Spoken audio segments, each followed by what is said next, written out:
সুরাইয়া আফরা আপনি লিখেছেন, নামাজে সানা পড়া কি ঠিক না? হ্যাঁ, অবশ্যই নামাজে সানা তো পড়তে হবে, শুধু ঠিক না কেন, বরং নামাজে সানা পড়াটাই তো কাঙ্ক্ষিত এবং প্রত্যাশিত এবং হাদিস নির্দেশিত। তবে কোনো কারণে কেউ যদি সানা না পড়েন বা পড়তে ভুলে যান, তাহলে তিনি গুনাহগার হবেন না, তার নামাজ হয়ে যাবে। কিন্তু সুন্নার ব্যতিক্রম হলো, একটা সুন্নাহ ছুটে গেল, কোয়ালিটি একটু কমে গেল, জাস্ট এটুকু। তো এই জন্য নামাজে সানা পড়ার চেষ্টা করতে হবে। নবী করিম সাল্লাল্লাহু আলাইহি ওয়াসাল্লাম সানা পড়তেন। সানা মানে হলো নামাজের শুরুতে সূরা ফাতিহার আগে যে দোয়া পাঠ করা। এখানে সানা না বলে আমরা এটাকে দোয়া ইস্তেফতাহ বলতে পারি, আরও ভালো হয়। কারণ এই জায়গায় নবী করিম সাল্লাল্লাহু আলাইহি ওয়াসাল্লাম অন্য যে আরও একাধিক দোয়া রয়েছে, সেগুলো দেখা যায় যে আল্লাহর প্রশংসা জ্ঞাপক বাক্যের পাশাপাশি আল্লাহর পবিত্রতা জ্ঞাপক আপনার আনুগত্য প্রকাশক বিভিন্ন দোয়া তিনি নিবেদন করেছেন, বাক্য তিনি পাঠ করেছেন। সেজন্য এটাকে দোয়া ইস্তেফতাহ অথবা সানা দুটোই বলা যায়। তো দোয়া ইস্তেফতাহ এটা নবী সাল্লাল্লাহু আলাইহি ওয়াসাল্লাম সূরা ফাতিহার শুরুতে, সূরা ফাতিহার আগে অর্থাৎ সূরা হাত বাদে নামাজের তাকবীরে তাহরিমের পরে, এরপর ইস্তেফতাহ দোয়া বা সানা পড়ে তারপর সূরা ফাতিহা সহ অন্যান্য সূরা শুরু করতেন।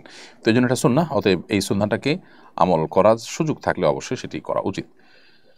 এরপর ইখতিয়ার উদ্দিন আপনি লিখেছেন, মসজিদের নামে ওয়াকফকৃত সম্পদ কোনো ব্যক্তি, প্রতিষ্ঠান বা ইসলামী ট্রাস্টের নামে হস্তান্তর বা লিখে দেওয়ার অধিকার কারোর আছে কিনা? কেউ যদি দাতাদের অনুমতি নিয়ে করে, এটা বৈধ হবে কিনা? এরকম করা হয়েছে, এখন করণীয় কি? মসজিদের নামে যে জিনিসটা ওয়াকফ করা হয়েছে, দান করা হয়ে গেছে, এটা মসজিদের হয়ে গেছে।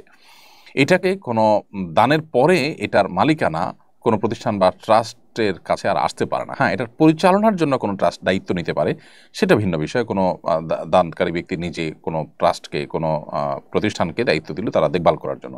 মসজিদের নামে যেটা ওয়াকফ হয়ে গেছে ইতিমধ্যে, সেটা পরিবর্তন হয়ে কোনো ট্রাস্ট, কোনো প্রতিষ্ঠানের মালিকানা সেটা যেতে পারে না। কারণ ওয়াকফের জমি আসলে কোনো পরিবর্তন করা যায় না।